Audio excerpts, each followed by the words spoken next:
Shalom a todos nuestros amigos y hermanos, bienvenidos una vez más al Ministerio por Amor de Sion no callaré.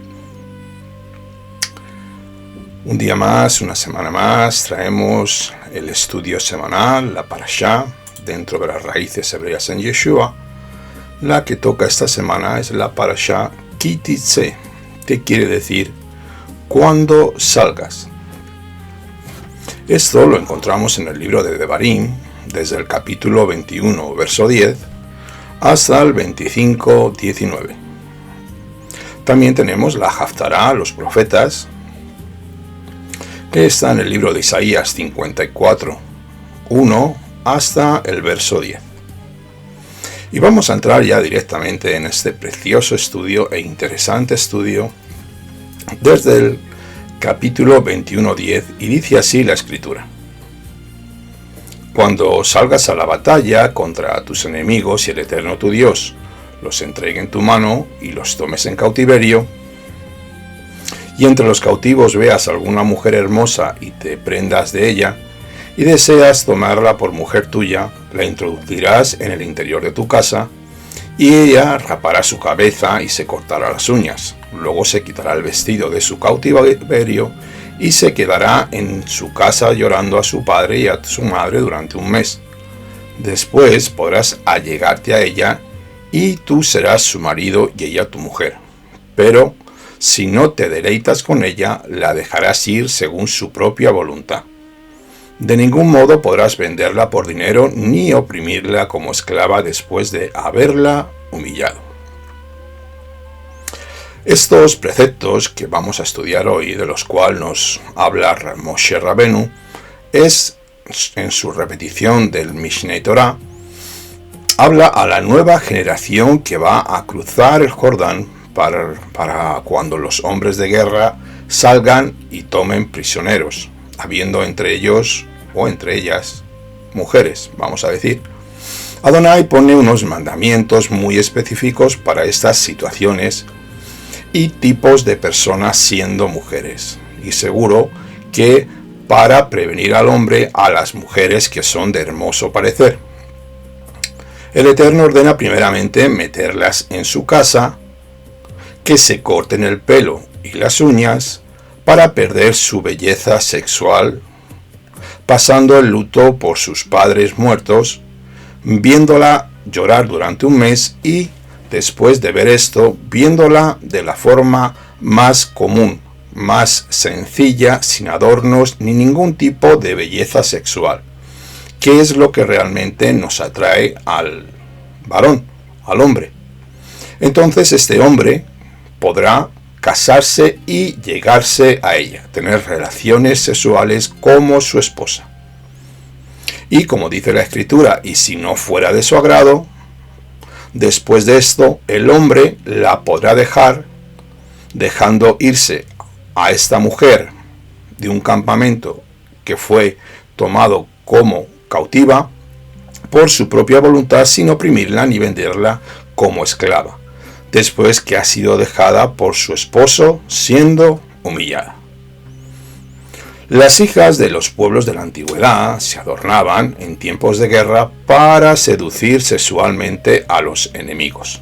Así que, por lo tanto, aquí se refería a ropas atractivas y seductoras que tenía la prisionera antes de ser capturada.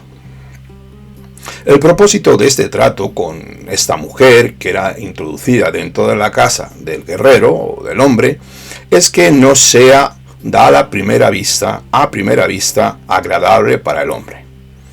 Obviamente no es una situación ideal que él se case con ella, con una no creyente o no judía o no israelita, porque puede traer consecuencias negativas en el futuro.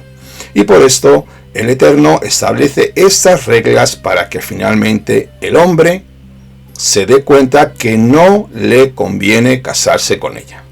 Ahora, la Torá no prohíbe este tipo de matrimonio, debemos de entenderlo.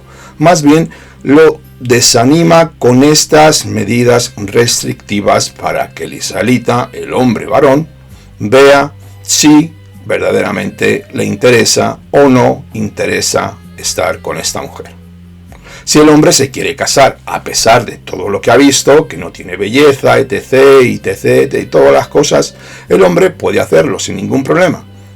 Sin embargo, corre el riesgo de que con el tiempo ella se convierta en una mujer aborrecida, según los siguientes versículos que hemos leído, y eventualmente pueda nacer un hijo rebelde de su matrimonio, según los versículos que luego vamos a leer más adelante.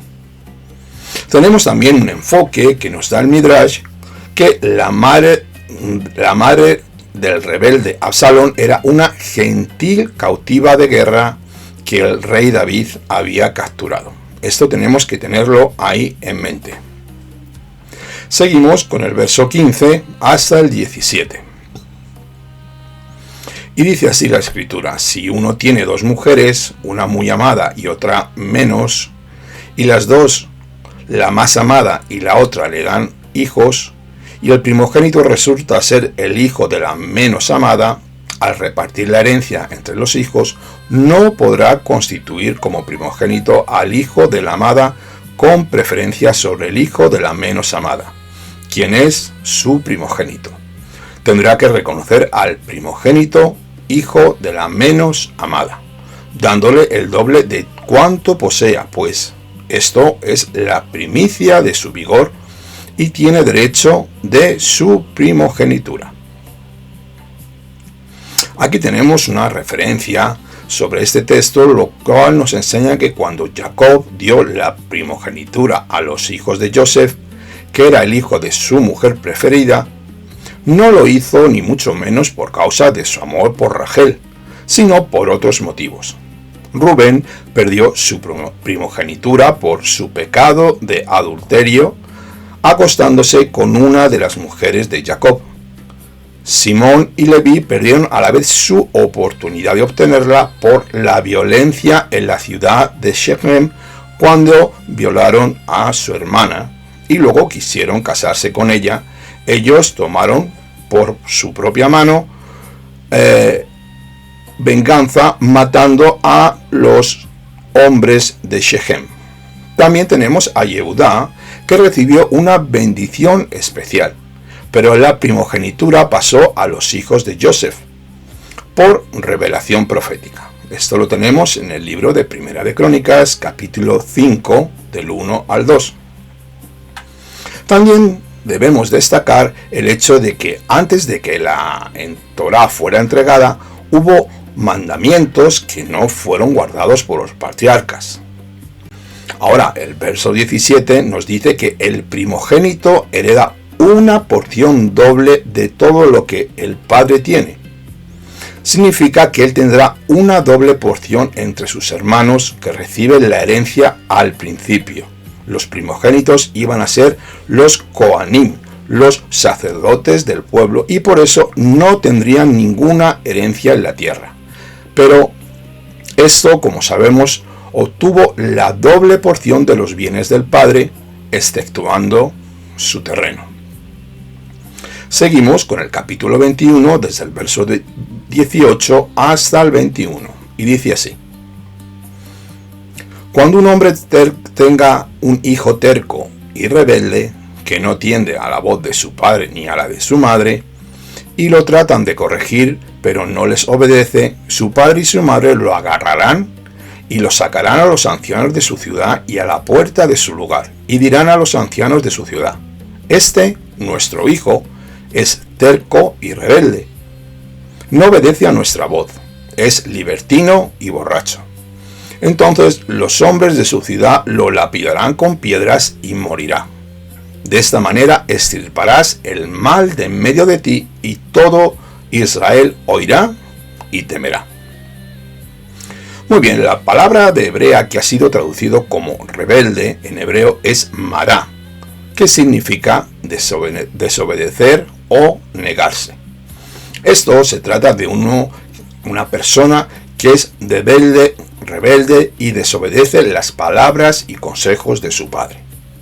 La rebeldía, como todos debemos saber, es considerada por el Eterno como una actitud muy grave y tiene que ser duramente corregida en la vida de un niño antes de que llegue a su adolescencia.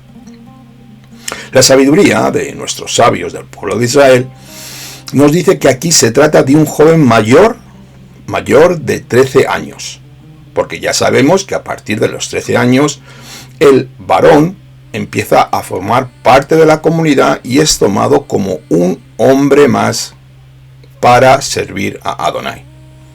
Porque de otra forma no podría ser juzgado ante el tribunal si fuera más joven. Específicamente se refiere a un hijo en los 3 primeros meses de su bar mitzvah. Después de esos 3 meses ya no se aplican las leyes del hijo descarriado y rebelde.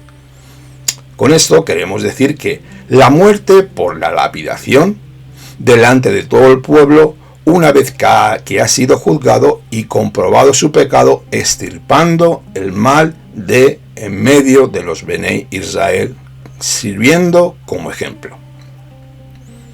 Seguimos con el verso 22 y 23 que dice así: Cuando algún hombre haya incurrido en sentencia de muerte y en efecto haya muerto, y lo cuelgues en un árbol, su cadáver no pasará la noche en el árbol. Sin falta lo enterrarás el mismo día, porque maldito por Elohim es el colgado. Y no has de contaminar la tierra que el Eterno tu Elohim te da en posesión. Primeramente aquí habla de dar muerte al culpable y luego colgarle en un árbol. La palabra árbol es etz, que significa árbol, etz, planta, madera, leña. Con esto podemos aprender que Yeshua HaMashiach podía haber sido colgado en un árbol, según Gálatas 3:13. También este mandamiento se aplica a todos los muertos en Israel. Hay que enterrarlos el mismo día cuando mueren. Solo se puede demorar el entierro si el hecho de esperar un día más da más honra al muerto. Si las leyes de un país en la diáspora prohíben que se entierren el mismo día, hay que respetarlas siempre. Sin embargo, es considerada una deshonra para el muerto dilatar el tiempo hasta ser sembrado en la tierra para que pueda resucitar.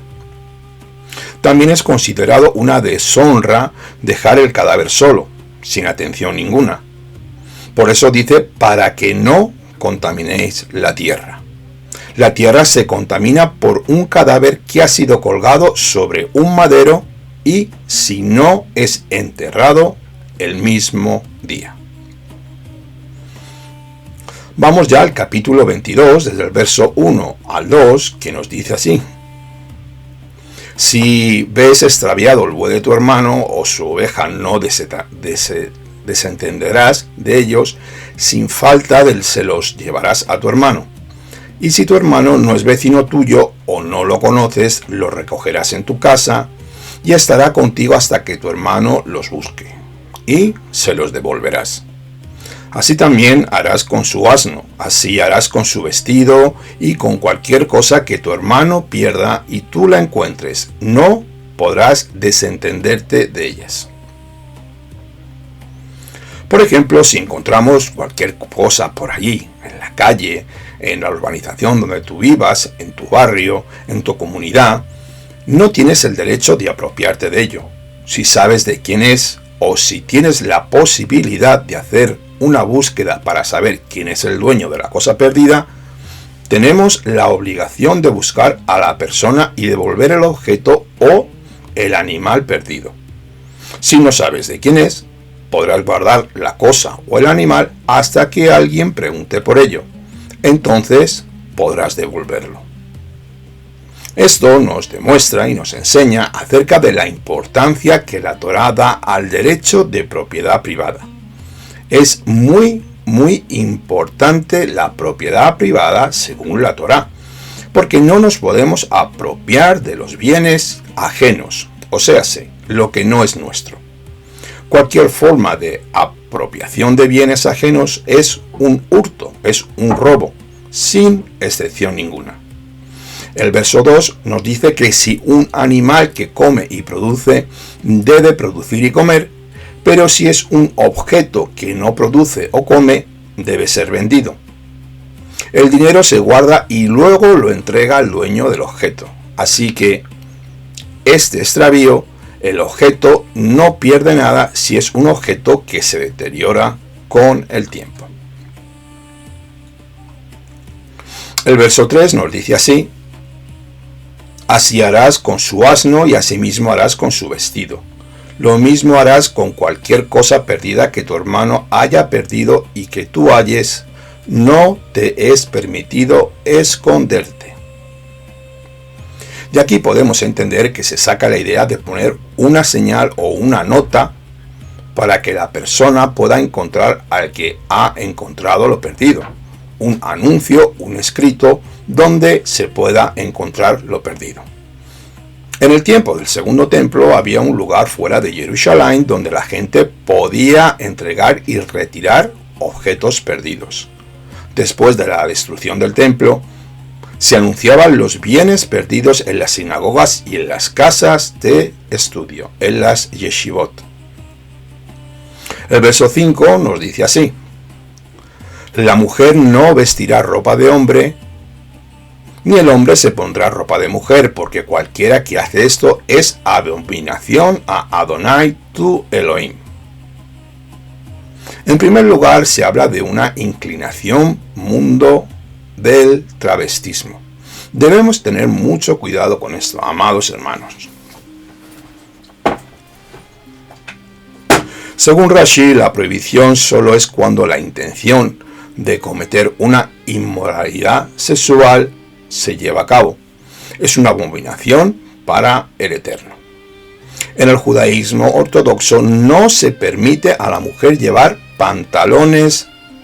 Una buena costumbre es que las mujeres no usen pantalones fuera de su propia casa y, si lo hacen, deben llevar una falda por encima o tener un pantalón falda, para que siempre haya una distinción de sexos dentro del campamento de Elohim, pues este campamento es santo.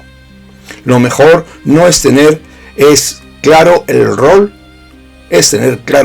y la identidad de cada persona como hombre o como mujer, y en ningún momento alterando lo estipulado por el Creador del universo desde el principio.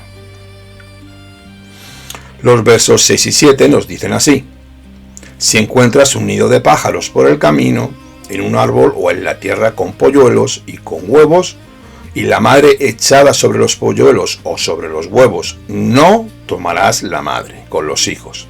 Sin falta dejarás ir a la madre, más a los hijos los puedes tomar para ti, para que te vaya bien y prolongues tus días. Esta promesa se encuentra en mandamientos considerados como más importantes. De aquí los rabinos sacaron la enseñanza de que no se sabe si un mandamiento es grande o pequeño. Si cumples este pequeño mandamiento, tendrás una recompensa grande.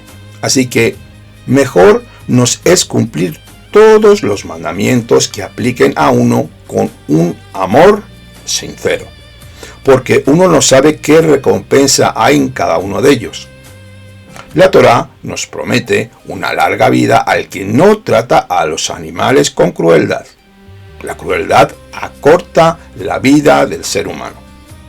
El Eterno nos creó sensibles con los animales más débiles y a las cosas creadas, las cuales son frágiles. Estas acciones nos demuestran el estado de nuestro corazón. Cuidado con esto. Seguimos con el verso 8.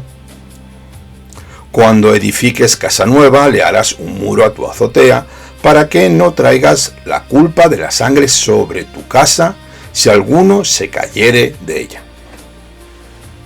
Aquí hay un mandamiento que habla a favor de la protección de la vida humana. No habla solamente de una casa, sino de tomar esas medidas para proteger al ser humano en todos los aspectos. Poner vallas alrededor y señales de tráfico en las carreteras, tapar los agujeros de los enchufes para que los niños no metan allí los dedos, etc. y etc. Tenemos que ser prevenidos y vigilantes, cuidando la vida del ser humano, y también recibiremos bendición. El verso 9 nos dice así: no sembrarás tu viña con dos clases de semilla, no sea que todo el fruto de la semilla que hayas sembrado y el producto de la viña queden vedados. Esta prohibición aplica en primer lugar sobre todo en Eretz Israel. Sin embargo, la halajá establece que es aplicable también en otras tierras. Debemos de entender que la Torá primero habla de la casa, luego de la viña y finalmente de la mujer. El verso 13 nos dice que no es sabio casarse primero y luego buscar trabajo y casa. Ahora entramos ya en este nivel Peshat. El nivel Peshat sabemos que es la base simple del texto de la Torá, el cual nos enseña que el producto de la viña va a ser dañado si mezclamos dos clases de semilla. Esto está totalmente prohibido. En el nivel Remetz subimos, podemos comparar la viña con Israel. Isaías 5:7.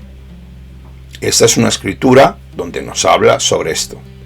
En Israel no se puede sembrar dos clases de semilla porque pueden ser, primeramente, los hombres, Génesis 15:5, la simiente en hebreo que se utiliza aquí, la palabra es sera, que es el esperma del hombre, que también significa semilla. La mala semilla son los pueblos paganos que no pueden ser sembrados dentro del pueblo de Israel, para que el pueblo no sea estropeado ni maldecido. Un israelita no tiene el derecho de casarse con una persona de otros pueblos que no haya hecho conversión al Dios de Israel. La asimilación eventualmente destruye un pueblo apartado, consagrado, el pueblo Kadosh de Elohim. La Torá en Lucas 8:11 nos habla de la mala semilla. Puede ser una enseñanza de origen maligno. No podemos mezclar el paganismo, las tinieblas, con la luz, para que Israel no sufra ningún daño. Y también tenemos la fe, la emuná shelema.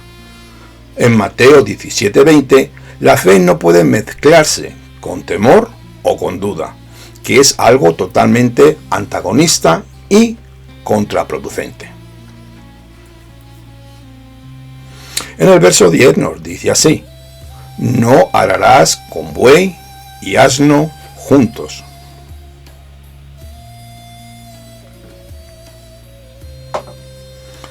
Según el nivel Peshat, el nivel simple, podemos hablar aquí de la protección de los animales, tanto para que no se dañen cuando trabajan juntos, como para que no se mezclen. Esto es importante. La mezcla entre especies está totalmente prohibida, tanto de animales como de plantas, semillas. Todo debe mantener el orden según fue hecho por el Boré Olam, sin ser alterado por el hombre, el cual es muchas veces influenciado por espíritus inmundos para profanar los mandamientos de Elohim y pervertir el origen bendito de la creación. El verso 11 nos dice así: no vestirás tela tejida con mezcla de lana y lino, te harás flecos sobre los 4 bordes del manto con que te cubres.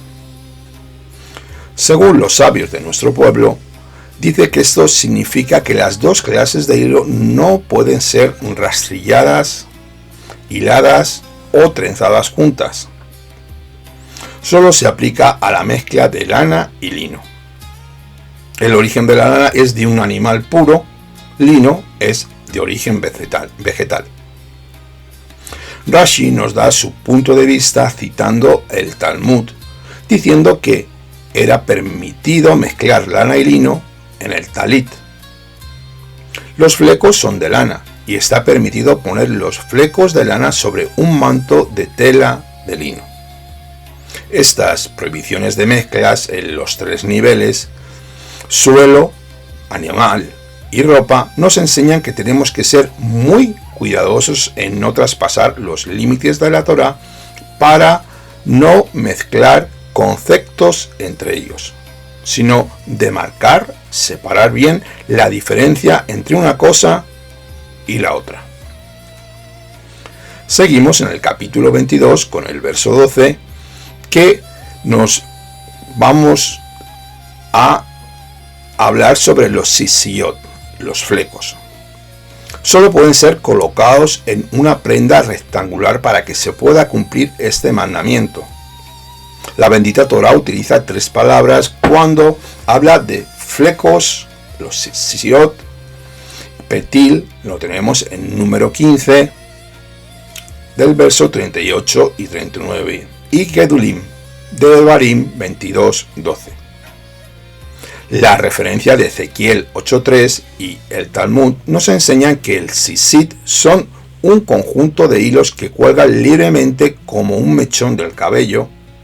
Se puede entender por la palabra petil, que quiere decir en hebreo unido y torcido, trenzado.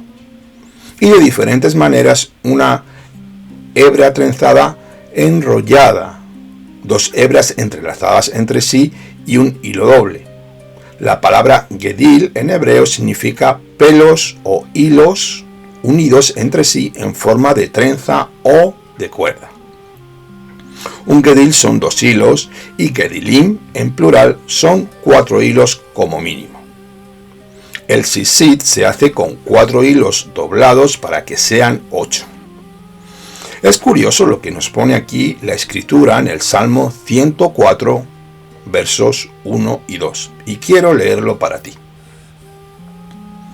Bendice, alma mía, a Adonai, Elohim, Dios mío, cuán grande eres, te has vestido de esplendor y de majestad, cubriéndote de luz como un manto, extendiendo los cielos como una cortina. Tal vez el Eterno llevará en su tiempo un talit katán. Bueno, esto es algo mío, esto es algo mío. Sé que es una paradoja. Continuamos con el capítulo 22, verso 25. Pero si el hombre encontrara a la joven prometida en el campo y aquel hombre a la fuerza acostándose con ella, entonces morirá solamente el hombre que se acostó con ella. A la joven no le harás nada. La muchacha no tiene pecado digno de muerte, pues es como cuando un hombre se levanta contra su prójimo y lo mata. Así es esto.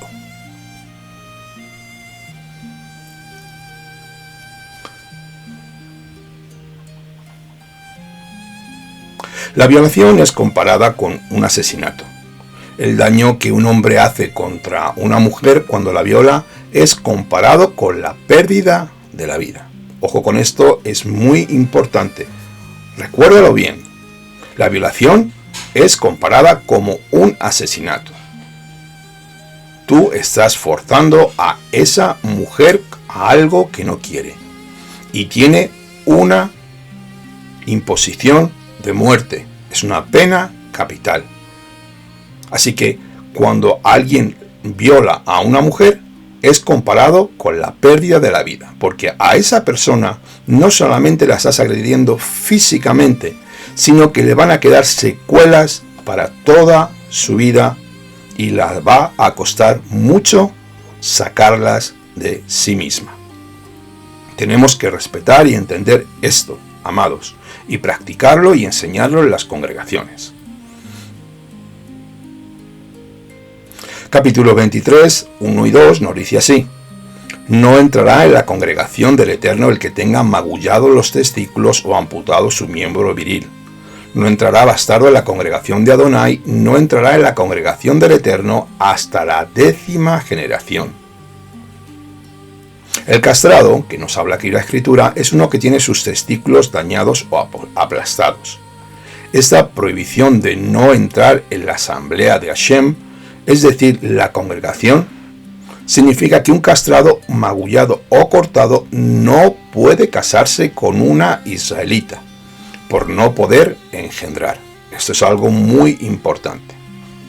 El verso 2 también nos habla de la palabra hebrea que ha sido traducida como bastardo, en hebreo manser. Ojo, esto significa uno que ha nacido en incesto o en adulterio. No puede casarse con un israelita. Rashi también nos da su enfoque sobre este manser o bastardo. Solamente nace de una unión entre aquellos cuya relación es sancionada como caret, algo totalmente prohibido, como si un hombre tiene un hijo con una prostituta. Esto es una cortadura espiritual y será sacado de su pueblo con pena de muerte, aplicado directamente por el cielo, o también una unión entre aquellos cuya relación es sancionada con la pena de muerte por un tribunal judío. Continuamos con el verso 3 y 4 del capítulo 23. No entrará amonita ni moabita en la congregación de Adonai, ni aún en la 10ª generación entrarán en la congregación del Eterno, por cuanto no os salieron a recibir con pan y agua al camino, cuando salisteis de Egipto, y por qué alquilaron contra ti a Balaam, hijo de Beor de Petor, en Mesopotamia, para maldecirte. Tenemos que recordar que, por ejemplo, Ruth era moabita, y Naamá, la esposa del rey Salomón y madre de Roboam, era amonita. En Primera de Reyes 14:21, las dos mujeres entraron en Israel por casamiento y formaron parte de la genealogía de Yeshua HaMashiach. Esto nos muestra que el mandamiento solo aplica a los varones como fue establecido en la enseñanza hebrea. La causa de la prohibición de no poder entrar en la asamblea era doble, porque no salieron a recibir a los Bene Israel con pan y agua cuando vinieron de la tierra de Mizraim, y también porque alquilaron contra Israel al profeta falso, al profeta gentil que estaba desviado para maldecirlos. Estos dos pueblos tenían una deuda de gratitud hacia los hijos de Abraham, porque habían sido salvados dos veces por la intervención de Abraham en la guerra con Kedorlaomer y con el escape de Sodoma. Por no tomar en cuenta esta deuda histórica a la hora de tener la oportunidad de mostrar amor a los descendientes de Abraham Avinu, fueron rechazados por el Eterno como candidatos para ser parte del pueblo apartado. Vamos ya al capítulo 23, desde el verso 5 hasta el 8. Pero el Eterno tu Elohim no quiso oír a Balaam, sino que el Eterno tu Elohim te convirtió la maldición en bendición, porque Hashem tu Elohim te ama. Nunca procurarás su paz ni su bienestar en todos los días. No abominarás al edomita, pues es tu hermano. No abominarás al egipcio, porque extranjero fuiste en su tierra. Los hijos que nazcan de ellos en la 3ª generación podrán entrar en la congregación del Eterno. La maldición de Bilán fue cambiada en bendición, como todos sabemos, en la parashá de Balak, que quiere decir destructor. El Eterno es capaz de cambiar cualquier maldición en bendición. La maldición más grande de la historia fue cuando el Mesías fue colgado sobre un madero. Esa maldición fue transformada en la mayor bendición para la creación. Roma fue fundada por un descendiente de Odom, Esaú. Así que, según la interpretación Remetz, el edomita puede ser entendido como el cristiano. Los judíos no pueden aborrecer al cristiano, ojo con esto, por mucho daño y mal que nos hayan hecho en el pasado. Rashi nos habla sobre el verso 8 y nos dice esto: pero las otras naciones tienen derecho de entrar enseguida en la comunidad de Dios.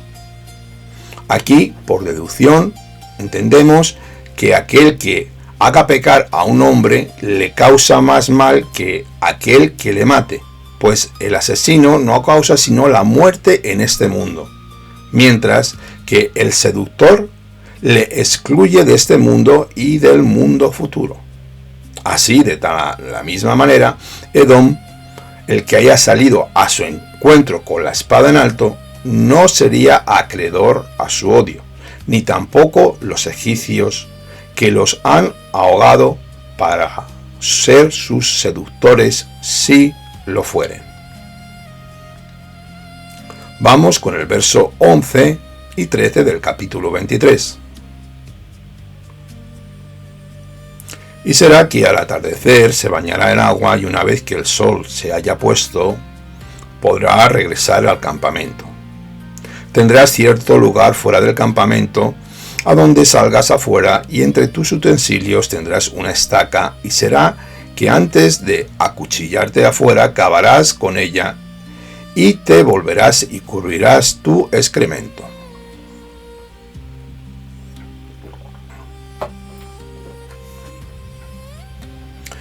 Fuera del campamento tenía que haber un lugar de letrina, una latrina, donde los soldados podían hacer sus necesidades fisiológicas. Pero había unas reglas bastante específicas de higiene que había que seguir para que la presencia divina no se molestara con estas cosas desagradables.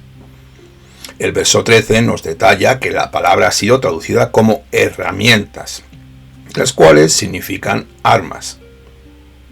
Vemos como la bendita Torá cubre todas las áreas de la vida humana y sus necesidades, incluso el momento de ir al cuarto de baño. Hay mandamiento incluso para ese momento. A nuestro Padre no se le escapa nada. 100% está todo estipulado y controlado por el Creador del universo. Él nos instruye los detalles más íntimos de nuestra vida. ¿Para qué? Para que actuemos siempre de manera correcta, dándonos la oportunidad de servirle por medio de la vida práctica diaria.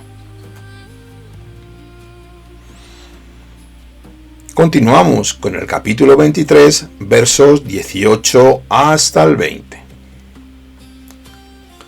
Ni ofrendas de prostitutas ni precio de perro llevarás a la casa de Adonai tu Elohim, porque ningún voto, pues ambos son abominación a Elohim. No prestarás con interés a tu hermano, interés por dinero, interés por comida, interés por cualquier cosa que produzca intereses. Al extranjero podrás prestar a interés, pero a tu hermano no se lo exigirás, para que te bendiga el Eterno tu Elohim en toda obra de tus manos en la tierra donde vas, para tomar posesión de ella. Aquí vemos que hay, en este caso nos habla que una mujer la cual ha ofrecido su cuerpo en prostitución por un precio monetario, lo conocemos como prostitución. Y también nos habla de la palabra perro, lo cual es una referencia a un hombre homosexual que ha vendido su cuerpo igualmente prostituyéndose para obtener dinero. El dinero del trabajo de este homosexual no se puede permitir dentro de las ofrendas para el Eterno. De esto todos debemos aprender también que no podemos permitir dinero en las ofrendas en nuestras comunidades de personas que han conseguido ese dinero de forma ilegal, quebrantando los mandamientos de la Torá. Esas ofrendas ofrenden a Adonai. Debemos entenderlo.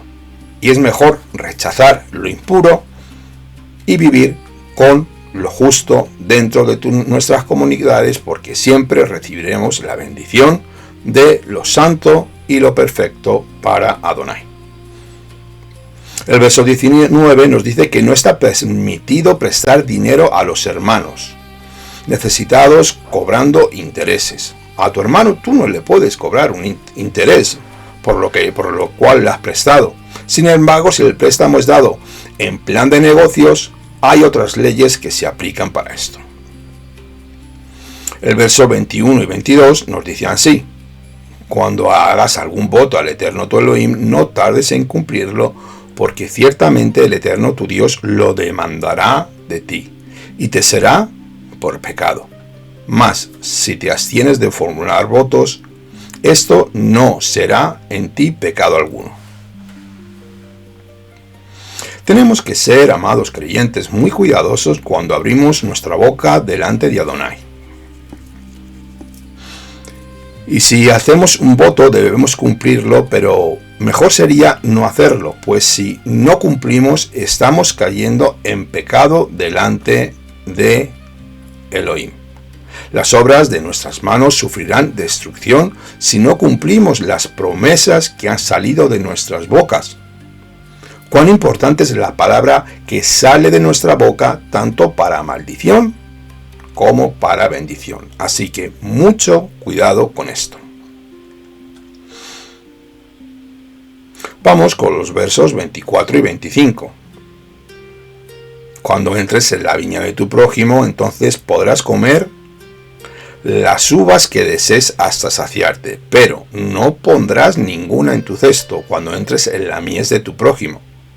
Entonces podrás arrancar espigas con tu mano, pero no meterás la hoz a la mies de tu prójimo. Según la sabiduría judía, esto solo aplica a los obreros. Ellos podrán comer uvas y espigas en las pausas durante el día de trabajo. Otros no tienen permiso de entrar en los campos de los demás y comer aprovechándose de lo ajeno. Vamos ahora con el verso 1 y 2 del capítulo 24. Cuando alguno tome una mujer casándose con ella, sucederá que si ella no haya favor ante sus ojos, por haber él hallado en ella alguna cosa reprochable, le podrá escribir carta de divorcio, y poniendo esta en su mano, despedirla de su casa. Y salida de su casa, ella podrá ir y ser de otro marido. Un matrimonio israelita solo es válido si se hace bajo una jupá. De la misma manera, un divorcio judío no es válido sin un get, la carta de divorcio. En el tiempo del Segundo Templo había dos interpretaciones principales de la palabra. La palabra reprochable que hemos leído en hebreo es ervá, que significa desnudez, desgracia, defecto, indecencia, inmundicia, confusión, descubierto, vergüenza, impureza o promiscuidad. Estas eran algunas de las causas por las cuales el hombre podía dejar a la mujer. Pero vamos a ver qué nos dice Rabí Yeshua sobre esto, nuestro rabino celestial. En Mateo 19, 3 al 10, Yeshua dice así: Y se acercaron a él ambos fariseos para probarle, diciendo: ¿Es lícito a un hombre divorciarse de su mujer por cualquier motivo? Y Yeshua respondió: ¿No habéis leído a aquel que los creó desde el principio, los hizo varón y hembra? Añadiendo: por esta razón el hombre dejará a su padre y a su madre y se unirá a su mujer, y los dos serán ejad, una sola carne. Por consiguiente ya no son dos, sino una sola carne. Por tanto, lo que Elohim ha unido bajo el mismo yugo, ningún hombre lo separe.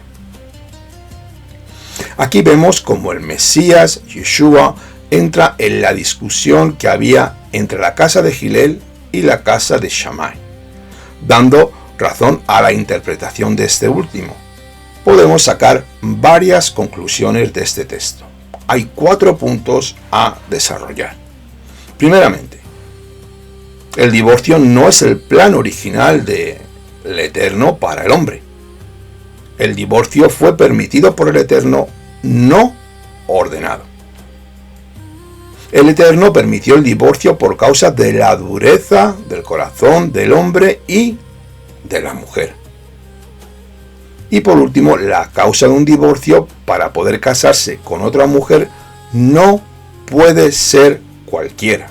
Tiene que estar verdaderamente analizado y ver las causas por qué hay un divorcio pendiente.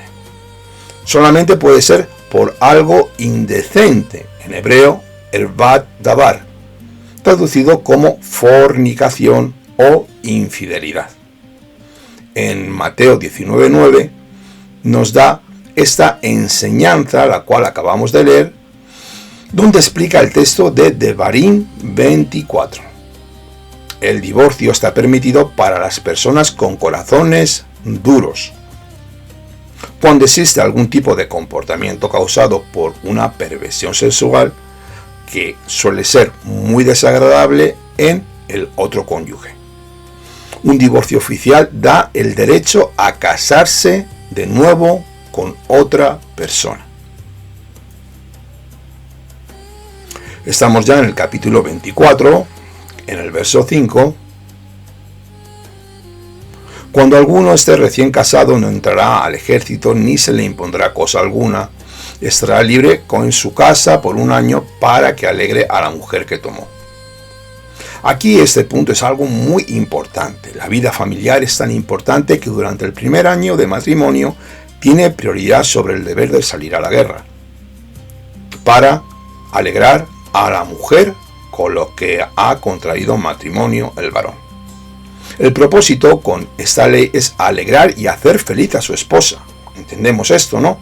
Lo más grande de la vida de una mujer es casarse y tener hijos, amados míos.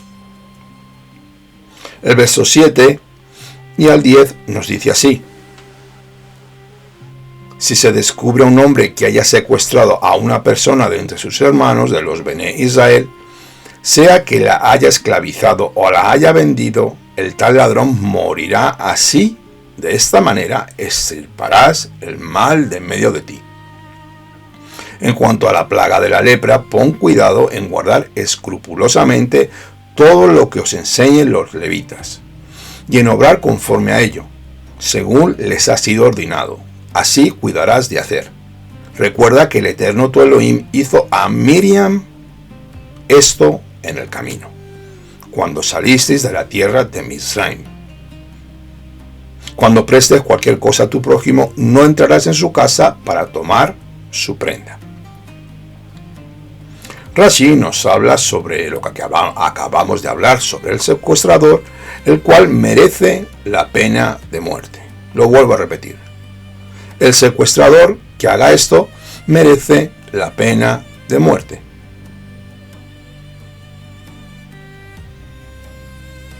Solo si además del secuestro esclaviza a la persona secuestrada. También el tema de Miriam, que fue golpeada duramente con esa plaga de Sarat, la lepra, mal traducido, pero bueno, es lo que más se asemeja en el día de hoy, para causar de usar su mal lengua y su murmuración contra su hermano y contra el Eterno, lo que hablamos en hebreo llamado Lashon Hara. Aquí la Torá nos especifica y también nos manda recordar lo que pasó. ¿Para qué? Para que aprendamos a no hablar mal de las autoridades quien el Eterno ha puesto para dirigir a su pueblo. Seguimos con los versos 15 y 16. En su día le darás su jornal y el sol no ha de ponerse sobre él sin dárselo, pues él es pobre y tiene puesto su corazón en ello, no sea que clame contra mí, el Eterno, y llegue a ser pecado en ti. No se dará muerte a los padres por los hijos, ni se dará muerte a los hijos por los padres. Cada uno será entregado a la muerte por su propio pecado. El pecado, emplear a una persona un día y no darle su paga correspondiente antes de que caiga el sol, pues la escritura es bien clara: el obrero es digno de su salario. En el verso 16, Rashi nos da un punto de vista sobre los padres que no pueden morir por el testimonio de sus hijos. El texto hebreo dice: cada hombre, no cada uno. Según el Talmud, esto nos enseña que la pena de muerte no puede ser aplicada sobre hijos mayores de edad, por lo que han hecho sus padres anteriormente. Pero sobre sus hijos menores sí. Tenemos una escritura donde nos podemos apoyar, que esto está en el libro de Josué, capítulo 7, 24. El verso 19 nos dice así: cuando siegues tu mies en tu campo y olvides alguna gavilla en el campo, no regresarás a recogerla. Esto será para el forastero, para el huérfano, el pobre, la viuda, para que Adonai tu Elohim te bendiga en toda obra de tus manos. Aquí podemos ver la prosperidad laboral como viene resultado de tratar bien al pobre y al necesitado. Hay 3 preceptos, 3 ordenanzas, 3 mandamientos aplicables solo en la tierra de Israel. En cuanto a la cosecha de un campo, para que el necesitado también pueda ser atendido dentro del pueblo de Israel, pues Elohim así lo ordena. Vamos a ver estos 3 preceptos, cómo se llaman. Primeramente, PA, que quiere decir no segar todo y dejar entre una sexta parte o una cuarta parte en las esquinas del campo, sin segar. El segundo, leket, no recoger 1 o 2 tallos que hayan caído detrás del cosechador. Y tercero, shikha, no volver a buscar 1 o 2 gavillas dejadas en el campo. Cuando nosotros hacemos esto, son bendiciones porque las demás personas que vienen después recogen este alimento y el Eterno agrada cuando nosotros obedecemos el mandamiento para ayudar a todos nuestros hermanos. Seguimos con el verso 5. Cuando 2 hermanos habitan juntos y uno de ellos muere y no tiene hijo, la mujer del fallecido no se casará fuera de la familia con un extraño. El cuñado se allegará a ella y la tomará para sí como mujer y cumplirá con ella su deber de cuñado. Hoy en día no se aconseja hacer este tipo de matrimonios y por lo tanto siempre se hace el acto descrito en los versículos siguientes llamado Halitzá, que lo encontramos en el libro de Ruth, capítulo 4, 7 y 8. Ya entramos en el verso 15 y dice así: tendrás pesa exacta y justa, tendrás medida exacta y justa para que tus días se prolonguen en la tierra que el Eterno tu Elohim te da. Porque todo el que hace estas cosas, todo el que comete injusticia, es abominable a Hashem tu Elohim. Una persona que no anda con engaños tendrá una vida prolongada y próspera. Una persona transparente como el agua, así será su vida. Una vida prolongada. Pero el engañador es abominación para Adonai. Así lo acabamos de leer en la Escritura. Verso 17. Recuerda lo que te hizo Amalek en el camino cuando saliste de Egipto, cómo te salió al camino y acuchilló a los rezagados entre los tuyos, a todos los débiles que se atrasaban, estando tú fatigado y cansado, y no tuvo ningún temor de Elohim. Amados, debemos ser temerosos y no andar con engaños ni con palabras deshonestas, pues Adonai usó a Amalek para disciplinar y endurecer al pueblo de Israel cuando empezaron a endurecer su corazón contra el Eterno. El verso 19 también nos dice así, y con esto ya vamos a ir terminando: cuando Adonai, tu Elohim, te haya dado descanso de todos tus enemigos alrededor de la tierra, que Adonai, tu Elohim, te da por heredad para que la poseas. Borrarás la memoria de Amalek desde los cielos, no lo olvides. Este descanso, el cual todos esperamos, solamente lo recibiremos en la tierra de Israel una vez que entremos en el milenio con nuestro Adón Yeshua HaMashiach, donde ya no habrá más enemigos, ni muerte, ni dolor, ni ningún tipo de maldad, pues todos seremos siervos y serviremos al Rey Mashiach, llenos de salud y gozo en nuestro ser, en esta segunda redención, la cual todos anhelamos y clamamos cada día en nuestras tefilot. Así que no lo olvides, pero primero debemos someter nuestra carnalidad hasta alcanzar el reposo del Mesías, con la voluntad de nuestro Creador. Pues nada, amados amigos y hermanos, hasta aquí hemos llegado con nuestra Parashá Ki Titzei, que quiere decir cuando salgas. Espero que haya sido de edificación, espero que hayas podido aprender como yo he ido aprendiendo, pues todos estamos en un proceso de aprendizaje. Continuamos, caminamos, porque el Ruach del Santo bendito sea, nos empuja a hacer las buenas obras y a dar testimonio de nuestro Adón Yeshua. Así que yo os pido, por favor, si os ha gustado este estudio, que le des al me gusta, le des al like. Si te quieres suscribir a nuestro canal, eres más que bienvenido. Si te surge alguna duda o alguna pregunta, pues sencillamente ponnos un correo electrónico y te responderemos lo antes posible. Y ahora ya vamos a ir cerrando este estudio y vamos a dar gracias al Todopoderoso por estas palabras de sabiduría que ha puesto en este estudio.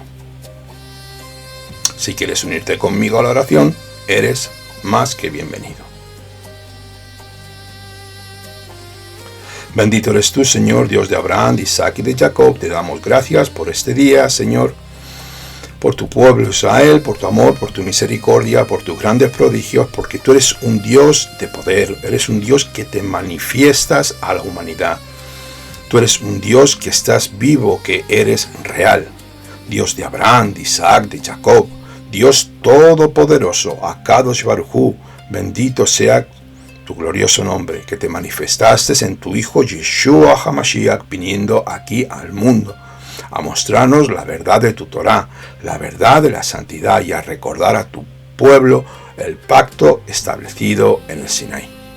Yo te doy gracias, Señor, por poner tus palabras en mi espíritu, en mi boca, por poder hablar a mis hermanos, Señor, y que este estudio llegue a miles de millones de personas.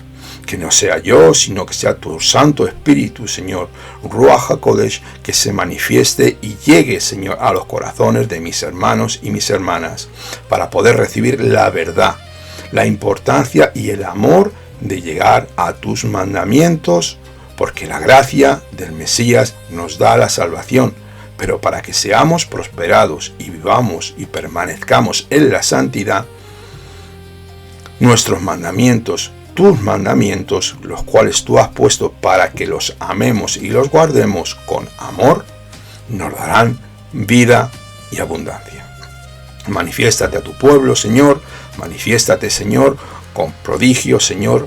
Bendecimos a tu pueblo Israel, a Jerusalén, al huérfano, al pobre, a la viuda, al necesitado, al extranjero, a todos los que no tienen, Señor. Manifiéstate, Señor, de una manera poderosa, impacta nuestros espíritus, Señor, y no nos dejes volver atrás, y a todos aquellos que estén en Babilonia, que salgan de Babilonia. Así dice la Escritura: salid de Babilonia, pueblo mío, salid de Babilonia. A Kadosh Baruj Hu te damos gracias, Señor. Gracias, Señor, por este estudio, por tu amor y misericordia. Que muchos puedan recibir la verdad de tu Hijo Yeshua, el Rey de Gloria. A ti sea la gloria, la honra y el poder. Beshem Yeshua HaMashiach. Amén. Ve amén. Bueno, amados hermanos, pues ya me quiero despedir de todos ustedes. Que tengan un precioso día de Shabbat, que sean fortalecidos en el Espíritu, que se llenen con la verdad de la Torá, con los mandamientos, las palabras de nuestro Adón Yeshua. La gracia y la misericordia de Adonai sea sobre todos ustedes. Santifiquen el Shabbat, gócense, coman, dancen, canten salmos al Rey de Gloria y bendigan al pueblo de Israel, porque santo es, y parte de ese pueblo muchos de nosotros estamos y hemos sido llamados e injertados por la misericordia de nuestro Adón Yeshua HaMashiach. Así que quiero darles gracias por su tiempo, que tengan un precioso día de Shabbat y que sean grandemente bendecidos allí donde están. Un fuerte abrazo, su hermano desde España. Por amor de Sion no callaré. Shalom Ubrachot, un fuerte abrazo. Kol Tuv.